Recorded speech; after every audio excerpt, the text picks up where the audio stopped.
I've been riding on a daydream. Hello YouTube and welcome to RV Daydream.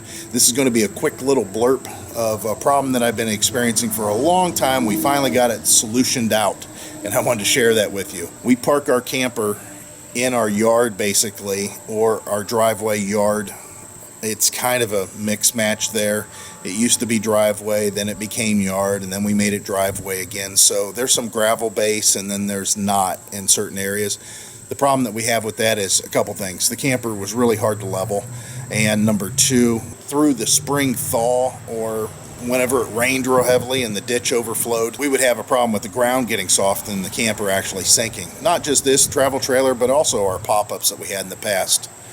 So I went to Lowe's, I checked out concrete solutions and landscaping solutions with treated wood and gravel and patio blocks and all kinds of things, and I found that the best thing that I could do was utilize stuff that I already had. Let me show you what I'm talking about. Railroad ties. Now, we were given these railroad ties some time ago and they were free. I had to go pick them up and they just kind of been sitting. They used to line the driveway and I moved them over the years because I didn't like the way they looked, and I mean there was just different reasons. You know how things change. I thought, why not use them? Now it took a little bit of work and you can see that I buried them in the ground there and then I tamped the dirt around them. But this was the soft side, the really soft side, and it's because of that shed. We wanted to move the camper back closer to the garage. When I say back, I mean in this direction, and that allowed us to, but we were sitting in such a soft spot because that shed's been there so many years.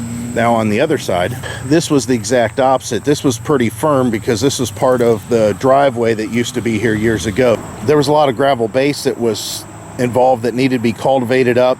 I just used my little cultivator, and the gravel hopefully didn't damage it too much because there was some spots that had some bigger pieces than I expected. But once churned up, we went ahead and buried this side, obviously lower than the other, and now this thing is firm. Now it does set up a little higher, but not a big deal. I went ahead and just put some concrete block down to allow the jacks to push down on that. And it's kind of a plus because I'm able to get underneath the camper and do maintenance a little bit easier because the camper was setting quite a bit lower. Well, that's my solution for a problem of having a soft drive to park your camper.